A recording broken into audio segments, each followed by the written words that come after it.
Assalamualaikum warahmatullahi wabarakatuh. Bagaimana keadaan kalian semua, anak-anak Bapak yang saleh dan salehah?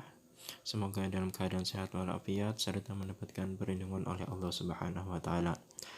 Setelah libur panjang dalam merayakan Idul Adha, kita lanjutkan lagi pembelajaran kita hari ini pada hari Sabtu di kelas 5 Pendidikan Agama Islam dan Budi Pekerti. Seperti biasa, sebelum kita memulai pembelajaran, kita berdoa bersama-sama. أعوذ بالله من الشيطان الرجيم بسم الله الرحمن الرحيم ربي زدني علما وارزقني فهما والحمد لله رب العالمين. Kita lanjutkan lagi pembelajaran kita yang kemarin disambung pada halaman 7 tentang makna kandungan surah At-Tin.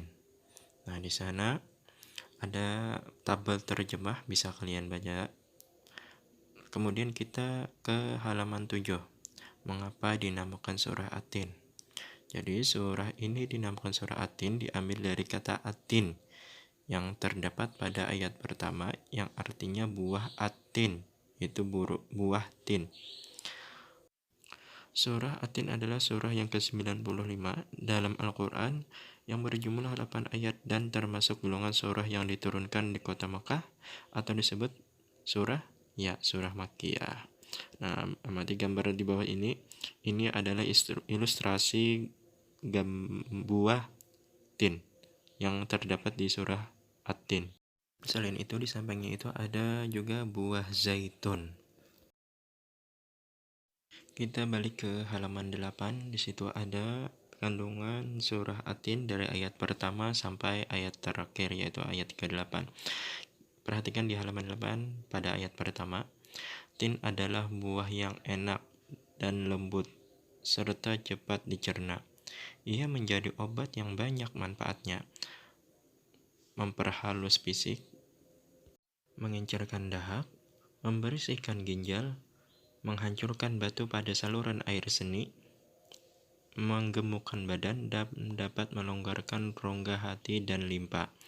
Zaitun adalah buah yang memiliki keistimewaan karena kandungan minyaknya yang berlimpah, sehingga dapat dipergunakan di daerah yang kurang memiliki minyak. Nah, jadi di ayat pertama ini bahwasanya buah tin yang dimaksud buah tin itu adalah buah zaitun.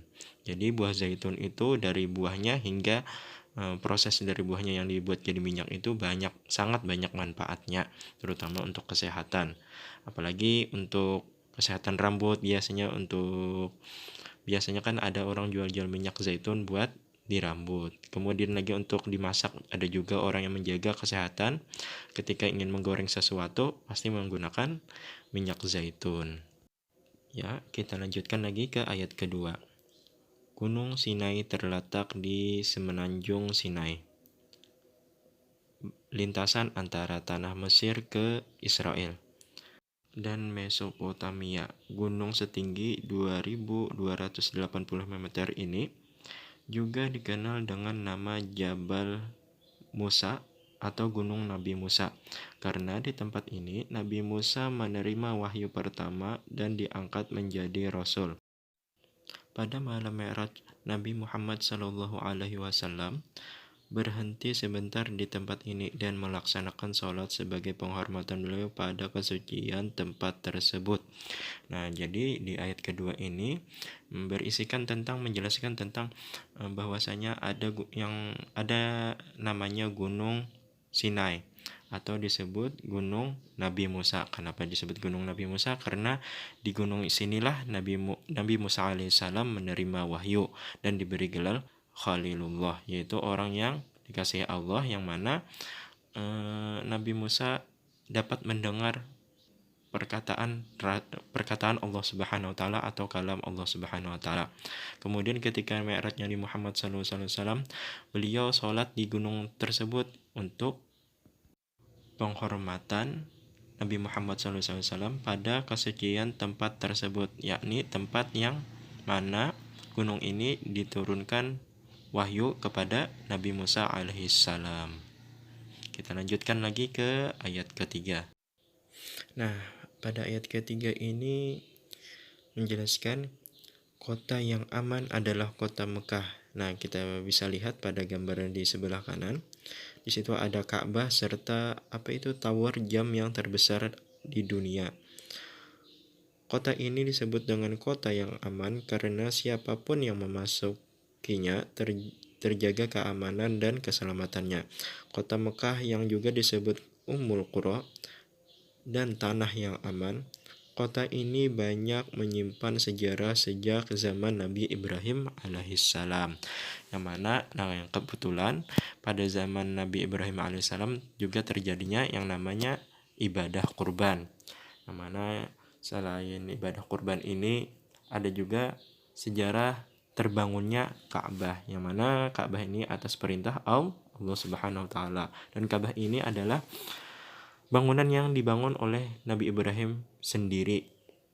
Di sana banyak mukjizat-mukjizat, yang mana salah satunya adalah ketika Nabi Ibrahim membangun Ka'bah, ada sebongkah batu yang mana ketika Nabi Ibrahim membangun bagian Ka'bah yang di atas, batu tersebut naik dengan sendirinya. Itu adalah mukjizat Nabi Ibrahim.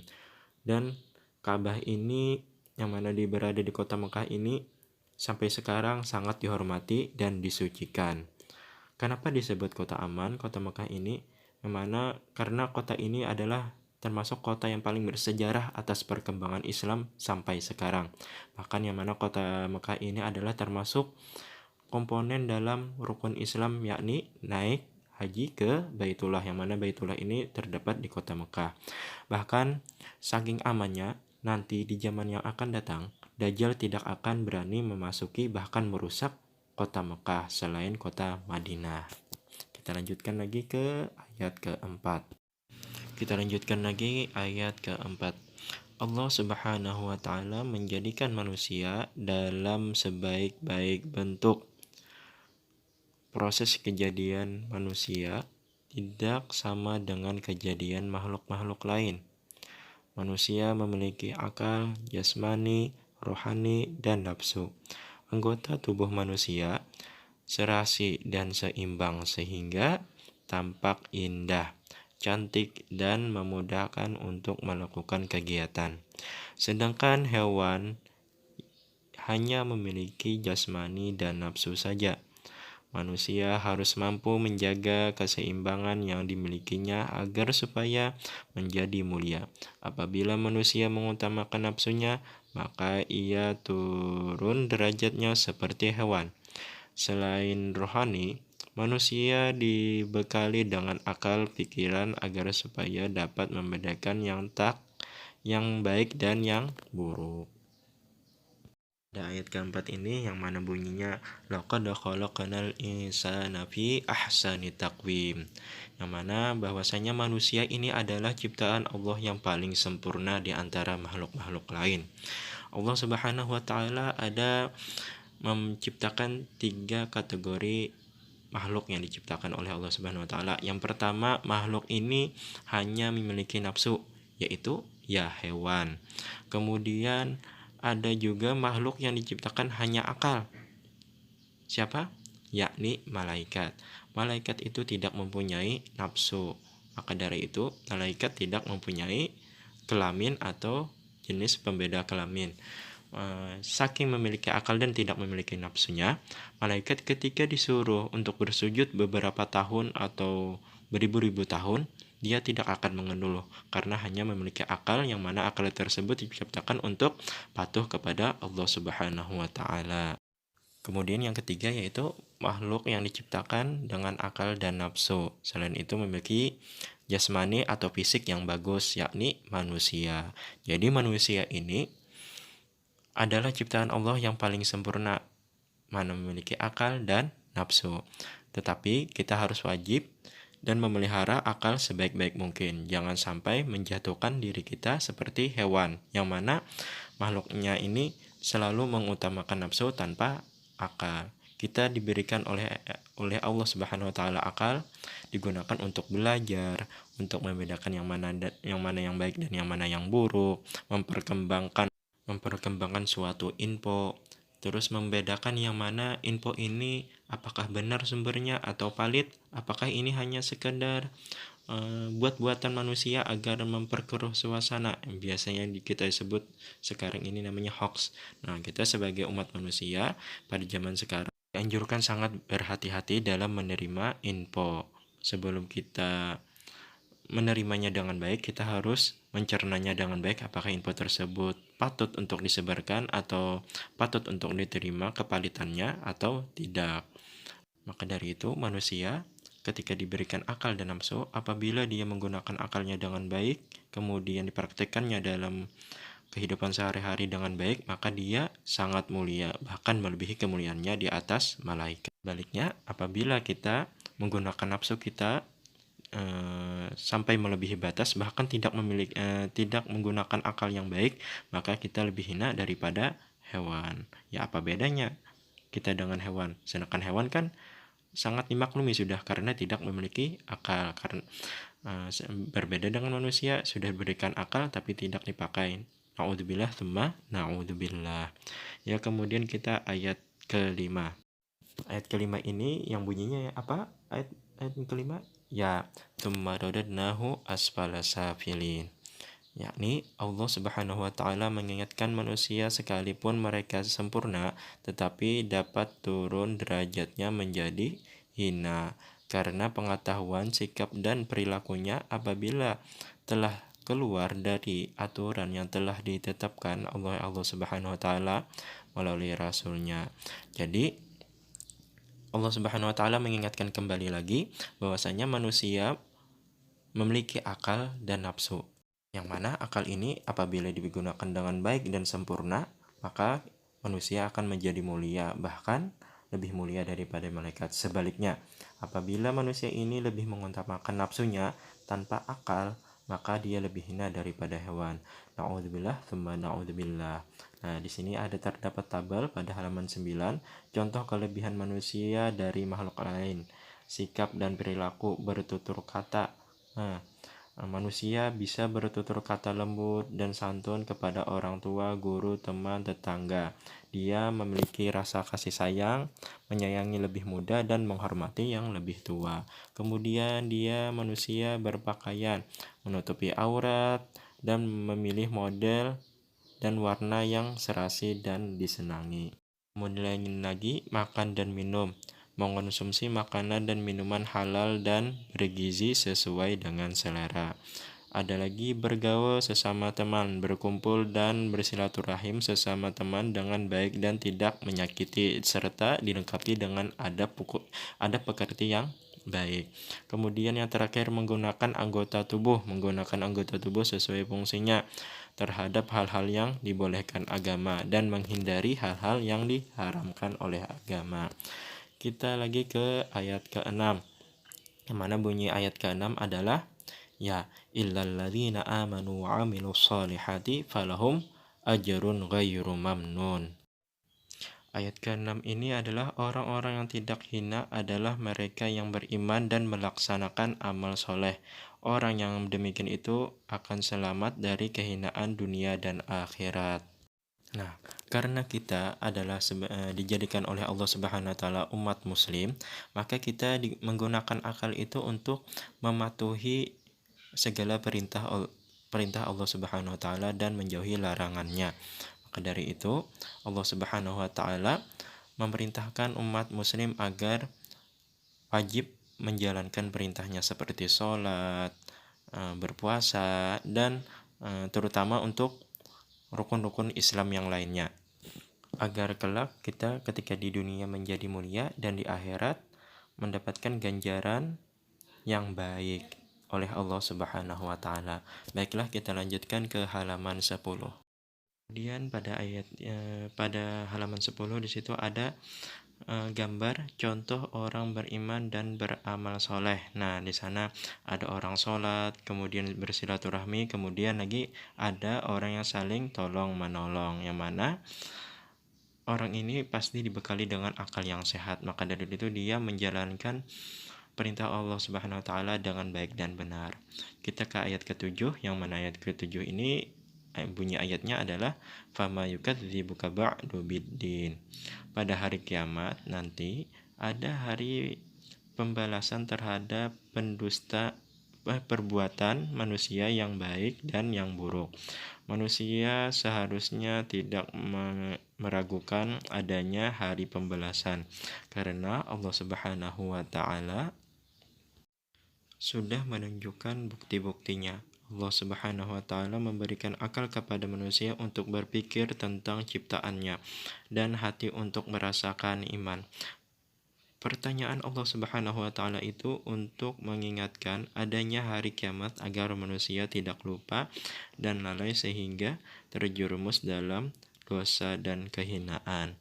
Jadi di dalam ayat yang ketujuh ini Allah Subhanahu wa Ta'ala mengingatkan agar manusia jangan sampai lalai, jangan sampai terjerumus dalam dosa dan kehinaan. Kemudian Allah Subhanahu wa Ta'ala memperingatkan dengan mengingatkan adanya hari pembalasan, yang mana hari pembalasan tersebut amal-amal kita akan diberikan ganjaran atau balasan yang sesuai. Apabila kita mengerjakan amal baik maka mendapatkan yang hal baik, sebaliknya apabila mengerjakan yang buruk maka mendapatkan ganjaran yang buruk. Na'udzubillah tsumma na'udzubillah. Kenapa Allah Subhanahu wa Ta'ala memberikan gambaran sebuah hari pembalasan? Karena hari pembalasan ini nampak dan mutlak. Bahkan hanya nasihat hari pembalasan atau hari kematianlah yang dapat menjadi nasihat yang sangat baik kepada umat manusia. Kita lanjutkan lagi ke ayat ke-8, yang mana bunyinya ini adalah alaihissallahu biahkamil hakimin. Allah Subhanahu wa Ta'ala adalah yang maha mengetahui sebagus-bagus pencipta dan pengatur segala urusan. Allah Subhanahu wa Ta'ala yang memberi keputusan atas segala persoalan. Tiada perbuatan walau sekecil atom pun yang dapat terlepas dari pengadilannya. Pengadilan Allah Subhanahu wa Ta'ala adalah sebaik-baik membuat keputusan. Allah Subhanahu wa Ta'ala Maha Pengasih kepada hambanya. Ia senantiasa mengingatkan agar manusia tidak lupa diri. Jika ternyata manusia masih melakukan dosa, maka karena keadilannya manusia akan menanggung akibatnya dan pembalasan atas dosanya itu. Allah Subhanahu wa Ta'ala juga telah menyiapkan kenikmatan bagi orang-orang yang menjalankan syariatnya. Jadi di ayat terakhir ini Allah Subhanahu wa Ta'ala akan memberikan pengadilan yang seadil-adilnya. Apabila manusia ketika hidupnya melakukan kebaikan, maka Allah Subhanahu wa Ta'ala akan juga memberikan ganjaran yang baik atau nikmat yang sangat berarti. Sebaliknya apabila kita mengerjakan hal yang buruk ketika kita hidup, nanti di hari pembalasan Allah Ta'ala akan memberikan ganjaran yang buruk juga dengan seadil-adilnya. Apabila Allah Subhanahu wa Ta'ala memberikan nikmat yang sangat besar atas balasan perbuatan baik kita, itu adalah semata-mata itu kasih sayang Allah Subhanahu wa Ta'ala. Ada juga dia berbuat buruk ketika di dunia, tetapi dia diberikan kenikmatan atau keampunan. Kenapa? Karena Allah Subhanahu wa Ta'ala memiliki kasih sayang sangat luar biasa. Tetapi keampunan tersebut biasanya dilandaskan ada kebaikan yang sangat berarti ketika dia hidup, tetapi kita tidak mengetahuinya. Nah, mungkin sampai di sini saja pelajaran kita hari ini tentang makna surah At-Tin. Yang mana surah At-Tin ini terdapat 8 ayat dan maknanya pun sangat banyak. Intinya buat makna surah At-Tin ini bulannya adalah kita sebagai manusia yang diciptakan oleh Allah Subhanahu wa Ta'ala dengan ciptaan yang sempurna dari makhluk-makhluk lain, kita dianjurkan agar menggunakan akal untuk beribadah, menggunakan akal untuk membedakan yang baik dan yang buruk, yang mana kita diciptakan sebagai umat muslim, yang mana akal ini untuk menjalankan ibadah dengan baik dan benar, menyembah Allah Ta'ala dengan baik dan benar, menjalankan perintah Allah baik dan benar, dan menjauhi larangan-larangannya. Kemudian nanti di akhirat kita akan mendapatkan balasan yang sesuai apa yang kita kerjakan di dunia. Nah, mungkin sampai di situ saja kesimpulan Bapak hari ini tentang pelajaran kita surah At-Tin. Nanti kita lanjutkan lagi ke pelajaran kedua. Ada tugasnya adalah kalian buat video menghafal surah At-Tin dari Bismillahirrahmanirrahim sampai Alisallahu bi ahkamil hakimin. Buat videonya sebelum menghafal surah At-Tinnya, silahkan perkenalkan diri kalian dulu. Untuk pakaian bebas pantas, kalau bisa pakai seragam sekolah. Sampai di sini saja, Bapak tutup. Subhanallah bihamdika asyhadu an la ilaha illa anta astaghfiruka wa atubu ilaik.